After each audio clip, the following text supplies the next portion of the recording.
Amigos del Observador, el saludo aún en clave electoral, porque ya ahora sí estamos a muy pocos días de ir a las urnas para lo que van a ser las votaciones municipales, y ahora ya estamos conversando con los actores directos, con los partidos que están intentando convencer a esos más de 3,5 millones de personas que tienen la oportunidad de ir a votar el 4 de febrero. El turno hoy con don Miguel Guillén del Partido Liberación Nacional, a quien le agradecemos la compañía. Muchas gracias, un honor estar acá en las instalaciones del Observador y estoy para servirles. Muchas gracias, don Miguel. Y empezamos de una vez para no quitar mucho tiempo, porque estamos en este periodo ya casi de cierre de campañas, para preguntarles por un detalle inicial. Los verdiblancos son la única fuerza que está en los 84 cantones. ¿Cómo fue ese proceso que les permitió llegar a todo el país? ¿Cuánto tiempo de preparación, por ejemplo? Porque entendemos que hay asambleas, que es un ciclo grande poder llegar. Sí, no es nada sencillo. Y además en Liberación nada es sencillo. Lo he repetido, no es un mar en calma. En Liberación Nacional, que es el partido más importante, más histórico, el partido a escala nacional que se mantiene al día de hoy vigente luego de más de 72 años, bueno, ya se imaginará usted y los que nos ven y nos escuchan que las disputas internas son a veces profundas, fuertes, y eso nos lleva a un proceso de negociación y ni se diga cumplir con los requerimientos del Tribunal Supremo de Elecciones, que siempre son muy exigentes. Necesitamos hacer asambleas cantonales, hacer asambleas nacionales, ratificar acuerdos más de una vez, además ponernos de acuerdo en aquellos cantones donde no podíamos llevar ya hombres, ¿verdad? Porque en esta elección hay una particularidad especial, tenemos que cumplir con nuevas leyes. Este es un caso inédito, este es un proceso inédito porque nunca antes hemos tenido que cumplir con el requerimiento de tener paridad horizontal en todas las papeletas, pero además le prohíbe a ciertas personas que están en cargos actualmente como alcaldes y alcaldesas reelegirse. Eso políticamente se traduce en una dificultad y que eso obliga a negociaciones, a convocatorias y bueno, antes de inscribir, que nosotros inscribimos a principios de octubre del año pasado, si no me equivoco, antes de esa inscripción, ¿cuánto tiempo nos llevó? Para ser concreto en su pregunta, más de un año de preparación, más de un año de preparación. Nosotros vinimos responsablemente tratando de atender todas esas exigencias porque sabíamos que íbamos a enfrentar un reto completamente avasallador, que inclusive hoy día lo vemos con ciertos partidos taxi o desechables que intentaron inscribirse y no pudieron porque trataron de organizarse 3 meses antes, 4 meses antes. Y eso incluso, es imposible. De Liberación hubo gente que uno después la vio retirándose a otros partidos, no vamos a decir los nombres específicos, pero que sí, uno identificaba algunas figuras verdiblancas y que ahora estaban con otras fuerzas. ¿Cómo hacen para sanar o cicatrizar esas diferencias que puede dejar la definición de las papeletas? Bueno, es una labor que tal vez la opinión pública no ve, pero pues lo supone. Esto lleva muchas conversaciones, mucho diálogo, muchísimo diálogo, además diálogo respetuoso, porque aquí quedó por fuera mucha gente valiosa, porque la ley lo exigía y en otros casos específicos por el tema ético-moral. En eso fuimos muy vehementes, especialmente yo como secretario general, en tratar de que ciertas candidaturas no ocuparan puestos de candidato o candidata dentro de nuestras nóminas.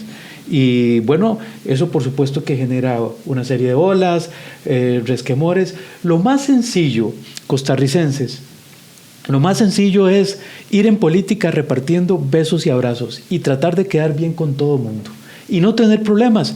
Esa es la vía normal, ordinaria y fácil de llegar a ocupar puestos de representación popular y de crecer en política. Pero en mi caso, como secretario general, yo tengo un sentido de responsabilidad distinto. He llegado a tratar de defender lo sano, proteger lo sano que hay en Liberación, que es lo mayoritario, tratar de fortalecer a Liberación Nacional hacia el futuro, darle una oportunidad a nuevos liderazgos y que los jóvenes preparados, con capacidad, tengan una opción real. Y cuando me refiero a liderazgos renovados, quiero hacer el hincapié o hacer la aclaración de que no solo me refiero a personas jóvenes, a gente joven. Hay mucha gente preparada, de ciertos segmentos de edad, inclusive de 40, 50, 60, que tienen condiciones de representar a Liberación Nacional en cualquier puesto. Y en esa tarea me he venido yo esforzando. Pero eso, por supuesto, provoca resquemores, provoca resentimientos. Pero me parece que uno, cuando asume responsabilidades de este tipo, debe pensar en el bien mayor, en este caso en el país y en mi caso en Liberación Nacional. ¿Cuál es la proyección con la que llegan para el 4 de febrero? Bueno, esa es una gran pregunta. Ser esa cosecha? Esa es una gran pregunta. Primero decir, Liberación Nacional va a ganar este proceso.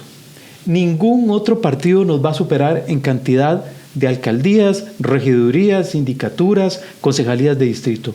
Ningún partido lo va a hacer, y eso lo digo categóricamente y con toda seguridad.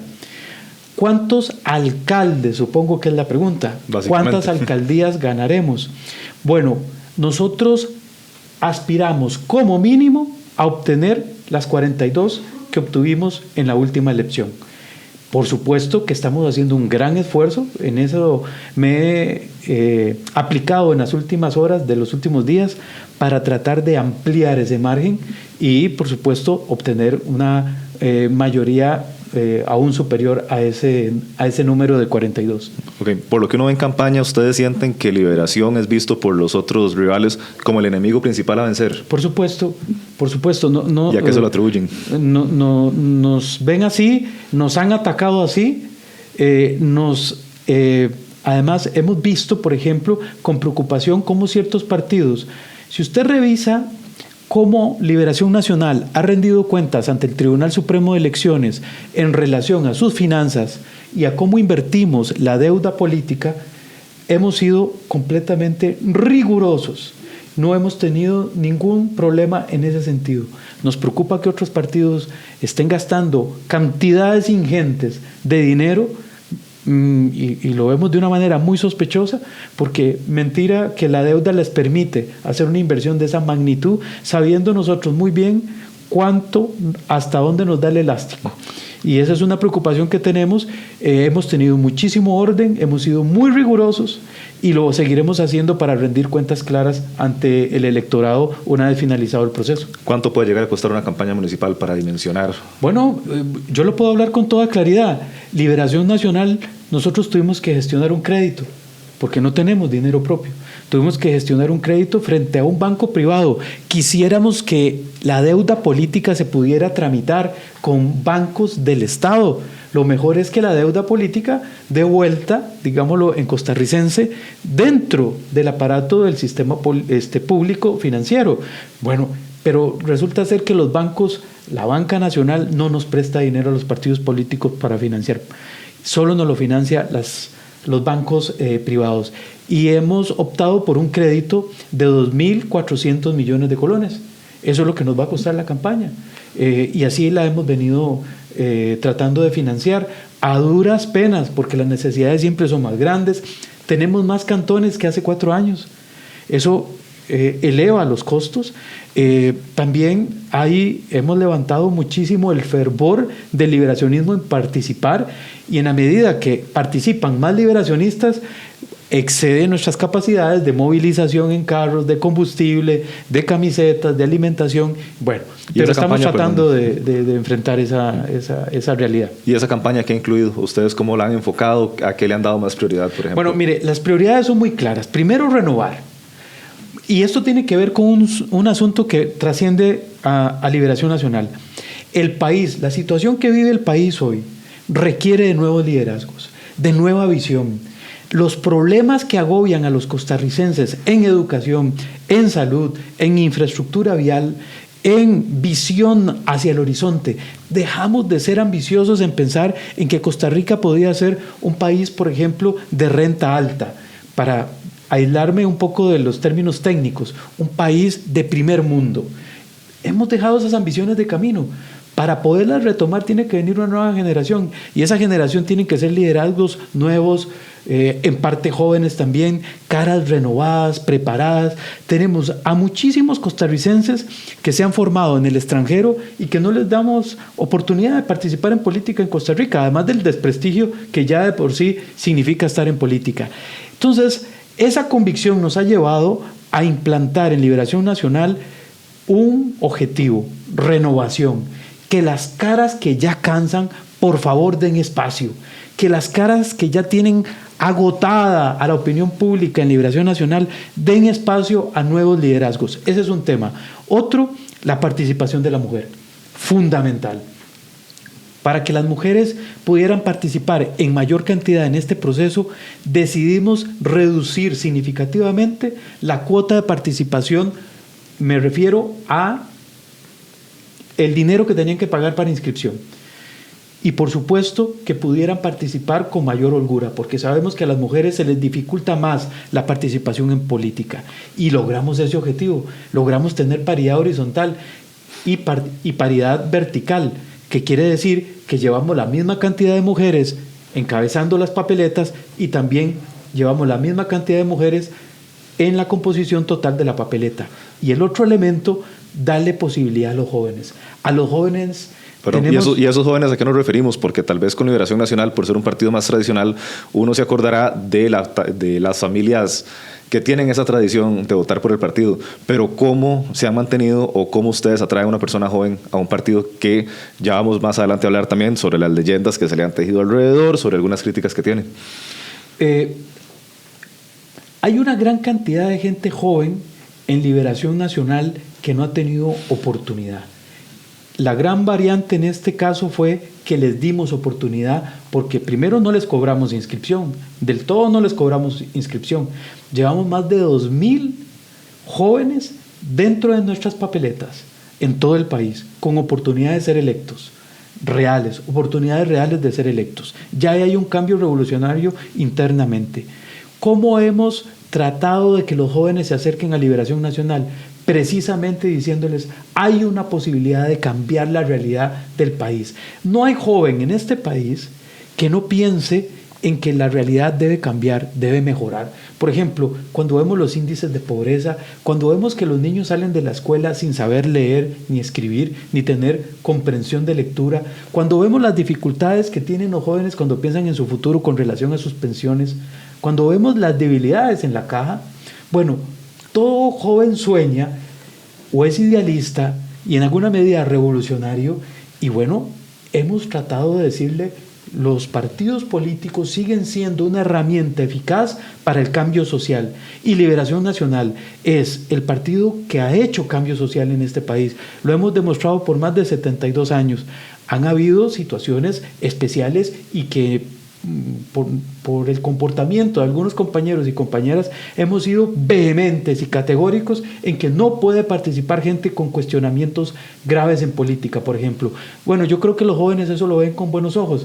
Primero, el espacio. Segundo, que saben que nuestro partido es una herramienta eficaz de cambio social. Y tercero, que hemos sido inflexibles en la posición ética y moral.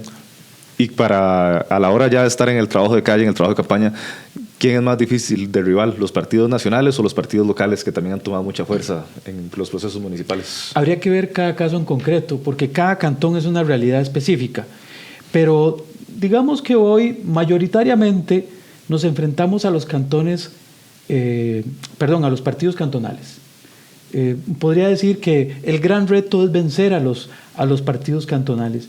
Ellos son los que han venido haciendo un esfuerzo, además tienen una serie de ventajas, están circunscritos a un solo cantón. El problema de los partidos de escala nacional es que nosotros tenemos, por ejemplo, que cumplir con paridad horizontal en 84 papeletas que componen 84 candidatos y candidatas a la alcaldía. Eso es un reto que no tiene el partido cantonal. Esa es la principal fuerza que me parece a mí que enfrentamos y que, por supuesto, rivalizamos con mucho respeto en ese sentido, porque sabemos que también en esos partidos hay gente valiosa que quiere aportar. Aunque hay dos agrupaciones que eran más cercanas al oficialismo, al gobierno, que no van a poder participar en estas elecciones, ustedes podrían hacer una lectura que hay una especie casi siempre de plebiscito de medio periodo sobre la gestión que se ha hecho desde el Ejecutivo. Bueno, eso del plebiscito a mí me parece muy relativo, porque realmente la gente no está examinando al gobierno en los procesos municipales, ¿verdad? Yo no recuerdo que eso sea así, Lo que sí cambia es que el partido de gobierno, en este caso el de Rodrigo Chávez, se debilitó. De hecho, lo abandonaron. Se dividieron como en 3 o 4 partidos y no pudieron inscribir ninguno. Ninguno de los partidos lleva candidaturas a las alcaldías, ninguno pudo completar las nóminas en todos los cantones, ni el chorequismo ni el chavismo pudieron cumplir con las promesas que le hicieron al grupo, digámoslo, entre comillas, que los llevó al poder.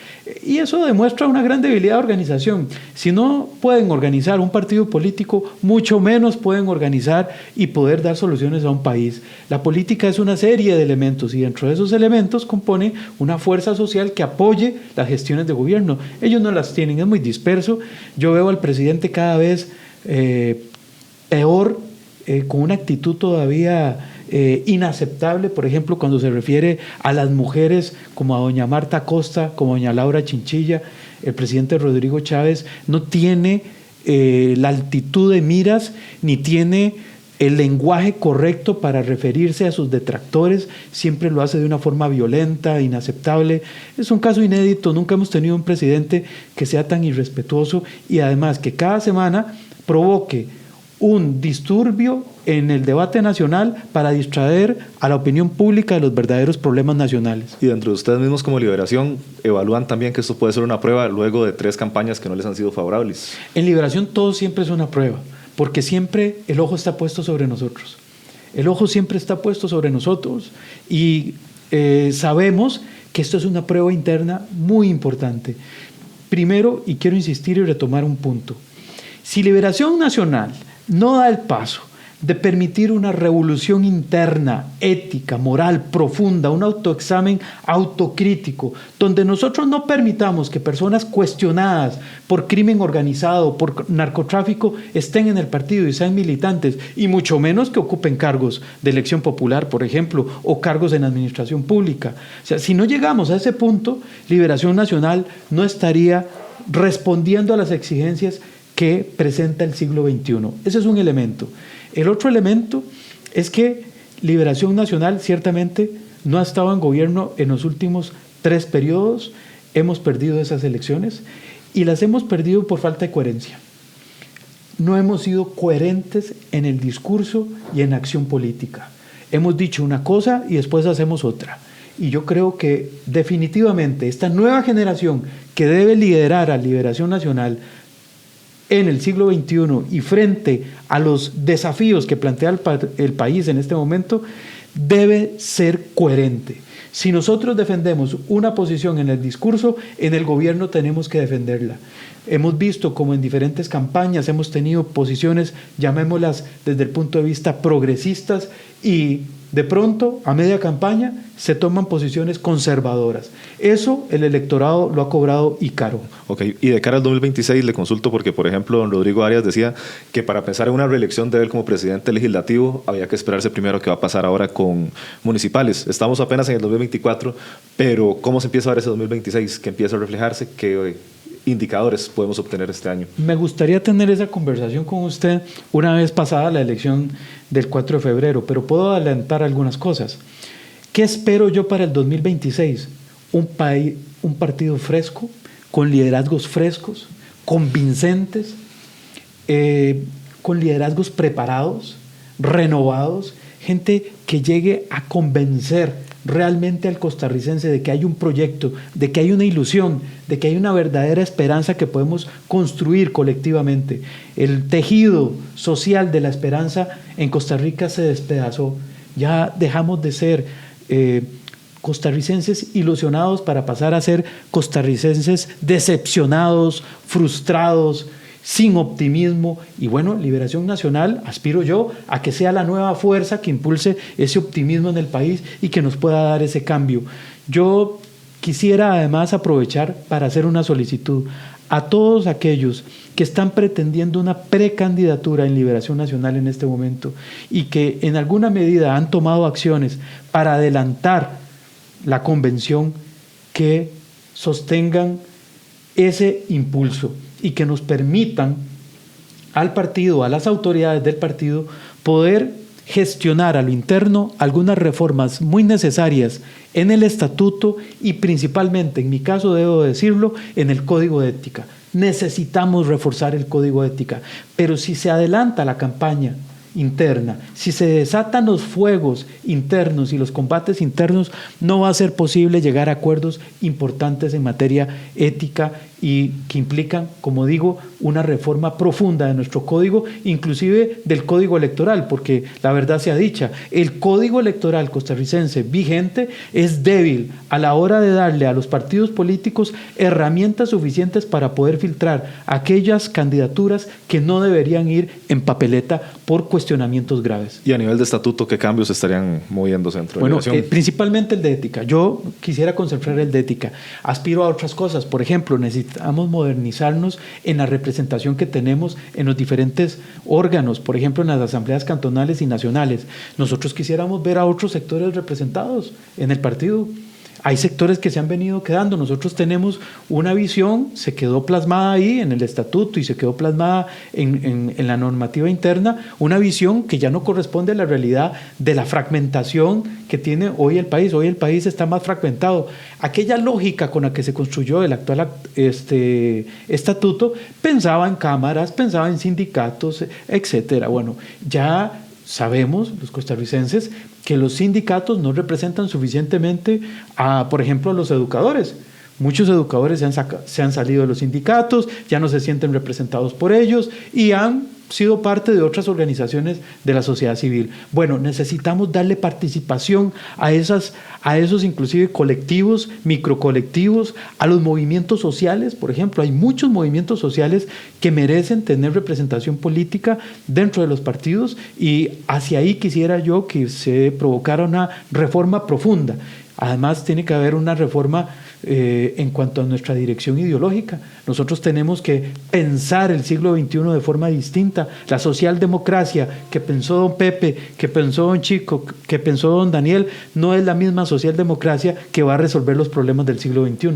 Ok, y finalmente déjeme consultarle por cómo van a hacer en algunas localidades donde figuras que han sido icónicas dentro de Liberación, dentro del mismo partido, ya no pueden participar por esa limitación a la reelección de alcaldes. Y si podemos destacar específicamente, por ejemplo, un caso como San José, que ha sido de las joyas de la corona de Liberación. Bueno, miren, yo con el caso de San José he sido muy claro. Don Johnny fue suspendido recientemente por la Contraloría General de la República y yo le pedí públicamente que se separara en cuanto estuvieran pendientes procesos en la Contraloría y tuviera pendiente procesos judiciales, que diera un paso al costado del partido, porque me parece que es lo propio. Cuando uno tiene un proceso tan serio en los tribunales de justicia, por ejemplo, que en este caso es de crimen organizado, uno debería darle oxígeno, oportunidad al partido de nosotros poder activar algunos mecanismos de renovación de liderazgos y demás. Eso lo pedí públicamente y los costarricenses lo saben y lo vengo a reafirmar hoy aquí para hablar de nombres y cosas concretas como usted está queriendo hacer que yo me refiera. Y frente a eso, como le digo, yo no he tenido reparo. Me parece que el partido, si no enfrenta los problemas con la valentía, con el carácter que debe enfrentarlo, no le va a demostrar al costarricense que está preparado para enfrentar los retos que tiene para este siglo. Hay muchas figuras y con la mayoría hemos hablado, y la enorme mayoría de figuras que no se pueden reelegir están participando del proceso electoral. Y en buena hora porque tienen una experiencia acumulada, en buena hora porque tienen mucho conocimiento y están ayudando a la transición de los nuevos grupos renovados que estamos queriendo que asuman a partir del próximo 4 de febrero la responsabilidad de los gobiernos locales, y creo que ese acompañamiento es inclusive necesario y lo hemos incentivado. Pero en los casos donde hay cuestionamientos graves, como sucedió en Alajuela, por ejemplo, como el caso que acabo de citar y otros, no seremos flexibles a la hora de señalar que esas personas, por favor, no participen hasta que no aclaren su situación. Una vez aclarada la situación, por supuesto, vengan y participen, ¿verdad? Eso no es que se les cierren las puertas, ¿verdad? Nosotros quisiéramos, por ejemplo, una reforma para que en el estatuto no existan puestos vitalicios en Liberación Nacional. Hay puestos vitalicios en Liberación Nacional y eso yo creo que no corresponde a un partido moderno del siglo XXI. Ahora usted hablaba de familias y no se refirió directamente a eso, pero como que heredan y los hijos de ciertas familias por tradición familiar siguen siendo liberacionistas. Esa parte no me preocupa, porque ahí hay una transmisión de valores, hay una transmisión de pensamiento, de principios, esa parte no me preocupa. Lo que sí me preocupa, y quiero decirlo, es el nepotismo. El nepotismo lo denuncié en su momento, se logró establecer un acuerdo en Asamblea Nacional, y para que los costarricenses que dan seguimiento a este importante medio sepan, el nepotismo sucede cuando una persona, teniendo poder, hereda su poder o trata de influir para que un familiar, por ejemplo, herede el cargo que ocupa o tenga un puesto de importancia, de relevancia en la administración pública o de elección popular. Yo creo que el nepotismo debe ser erradicado. Hay familias que se heredan los puestos y yo creo que los costarricenses eso ya no lo aceptan más. Y es parte del proceso de renovación, de cambio además estructural de nuestra normativa interna. Don Miguel, finalmente, un minuto para que nos describa cómo serían las alcaldías que logre Liberación Nacional, cómo van a ser esos cantones que sean gobernados por Liberación. Bueno, primero que prime el interés del ciudadano en su cantón, que ese sea el objetivo central. Las necesidades que tienen en educación, en seguridad, principalmente con la ola de criminalidad que ha venido creciendo, con atención especial al sistema educativo público costarricense para que sus hijos no solo puedan ir seguros a las escuelas y los colegios, pero además que obtengan una educación de primer mundo. Y la otra preocupación es que se puedan atender los problemas de infraestructura que tanto necesitan los ciudadanos en espacios públicos, vías para transitar, en los parques donde las familias convergen después de misa o cuando van a sus iglesias o cuando van a reunirse con sus amigos, bueno, que sean espacios seguros, que tengan espacios ambientalmente sostenibles. Además, nosotros necesitamos volver a la agenda de sostenibilidad ambiental, eso se ha abandonado en el actual gobierno, se dejó de hablar de cambio climático, se dejó de hablar de ambiente y las necesidades y las situaciones ahí siguen emergiendo, los vemos en los ríos, los vemos en los botaderos de basura, los vemos en las calles. Don Miguel, muchas gracias. Seguimos también conversando con el resto de partidos que van de cara a las elecciones del 4 de febrero. Muchas gracias por habernos acompañado y recuerden siempre visitar observador.cr, donde está la historia bien contada. Muchas gracias.